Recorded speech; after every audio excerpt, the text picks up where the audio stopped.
I guess I'll ask you the same thing. Ask Tony. What felt different to you out there against Oregon State? Well, I have to say it all started with our preparation. We started, defensive meetings earlier.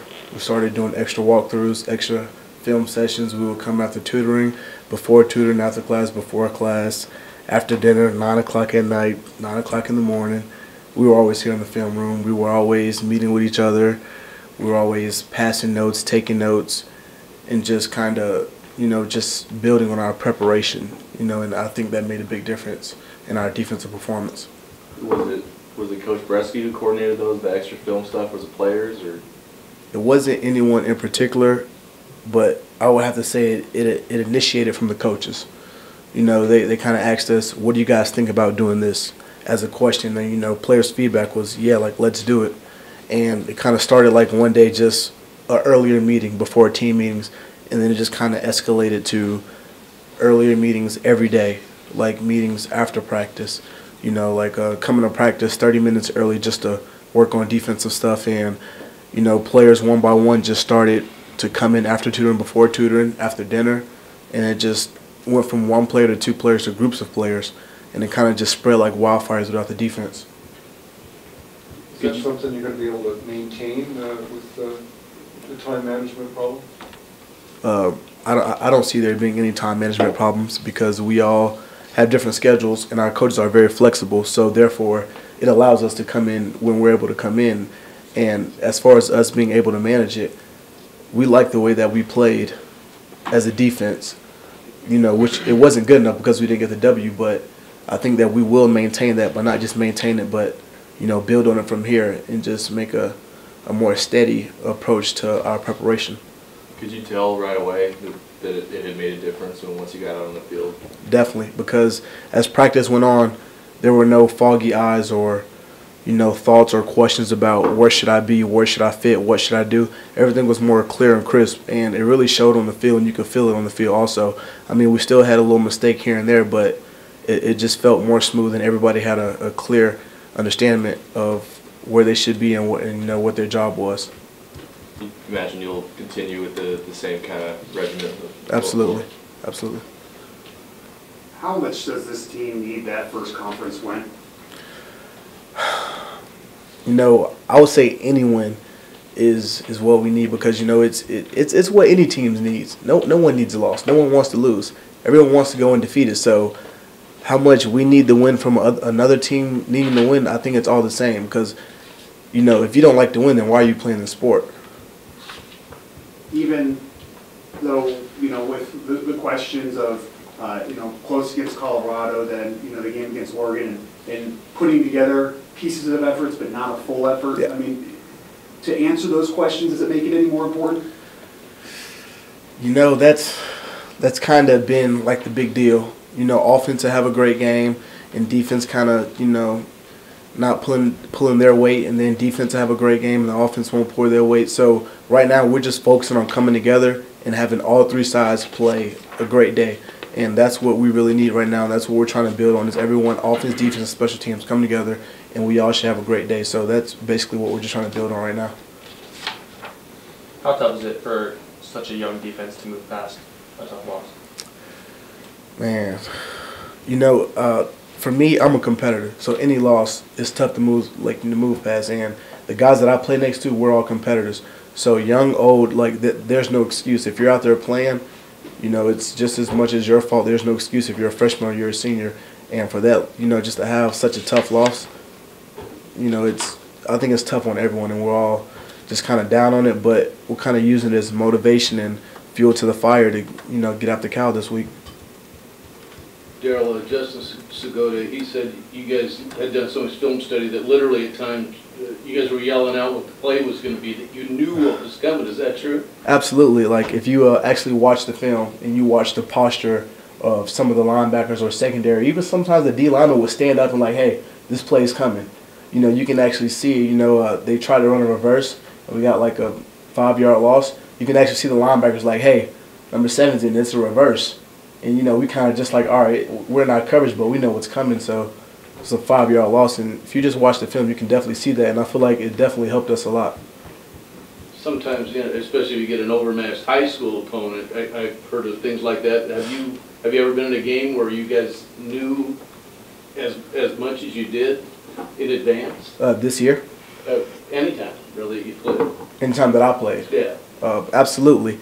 Back in high school, you know, we kind of, teams wasn't as complex as it is today, so it was definitely a lot easier in high school. So, you know, we just watched. That's all we did was watch film.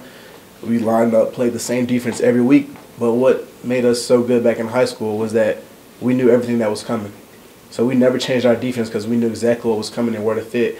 And as of now in college, like, it's more complex, so it's more of like a job in film study. You have to be more concise with what you're looking at, and just everything has to be precise.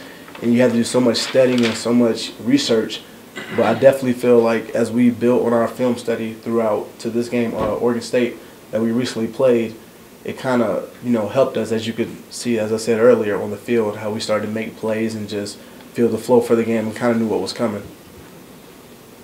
You guys are 6 games in the season, over the halfway point. I guess, what do you make of this first half of the season for you guys? It's been a rough one, definitely. And it's been the one that I'll say we all can learn from, and that we're all learning from. And we had our mistakes, and we saw like what to fix. So now we're just working on the things that we need to work on, and like that we need improvement on, like the mistakes that we made. And right now it's basically like it's, you know, we just got to keep grinding throughout the rest of the season. Like, no game is a gimme, and that's what we learned from the Colorado game and the UNLV game and the Eastern game. Like, no team's just going to walk in here and be like, all right, well, we're not as good as you, so we're just going to lay down. So basically, you know, what we really learned is that we got to come and play every week, because no game is given to either team, not us or the opponents. You guys feel like each week it's almost like a snowball effect of getting bigger and better each week? Or Definitely. That's definitely how I feel. I feel like since game 1 to game 6 that we've grown like that much more and that much more, sometimes bigger, sometimes less, but I feel like definitely every game we have grown as a team. What do you guys expect to see on Saturday from Cal? Honestly, I've watched a little bit of film, and I'm you know, ready to go watch some more. I just got a class, but I know for a fact that they got a lot of playmakers on offense. You know, their quarterback, he likes to run around. He likes to make things happen. They have a pretty good receiver, I heard. You know, he makes a lot of plays. And also I heard they had another big receiver who's setting records over that Cal. They got 2 good running backs. So, you know, from the likes of it, it looks like we got our hands full with the explosive bunch of guys. Can you guys maybe look at what they did against UCLA, a team that, you know, Cal was struggling, put up a big performance, really broke through, and use that as motivation for you guys and say, hey, we know we're close, but maybe we could put us over the hump? Yeah, but that's the thing about college football. You can never compare one team's performance to how you may perform against a team. Because like in college football, it's like, you know, any given week, it's not about who you have or like what talent you have. It's about who comes to play, like who comes with a mindset that they're ready to play. So I can't say that we can look at the game against UCLA and try to compare ourselves to them and like, all right, we have a chance. What we got to do is focus on us and get our things corrected, and then watch the film and just take it from there, basically. You guys ready to be back in Martin Stadium? It's been a couple weeks yeah. ago. It feels pretty good to be back home. You know, we're just trying to come home and get this win for the Cougs, you know, and just celebrate it with the family. What do you expect Coach Leach's bobblehead to look like? I can't even imagine. When you ask that question, a bunch of images pop throughout my mind. I can't even begin to start at one. Darryl, Go ahead, Darryl. Darryl, the opponent's first possession of the second half has been a turning point in a number of games. Is that just a coincidence, or is there something happening there? I can't directly put my finger on what's happening, and I can't really give you an answer for that question. Sorry. Questions on the line for Darryl? Yeah, I've got one. This is Nick with AP. Darryl, would you say the team is optimistic about the second half of the season after the first half that you guys have had? I would not say that our team is optimistic. If anything, we're more, you know, motivated to make it happen, and kind of just thinking like we're just going to go out there and give it our all because we expect to win and we should win. So there's no optimism going around this offense or defense as in, hey, are we going to win? Are we going to lose? What's our record going to be? The only thing that we're thinking is how to get better every day, what our assignment is, where should we be, when should we be, give 100% effort, and go out there and win this play, make this play our play, and try to win every game from here on out.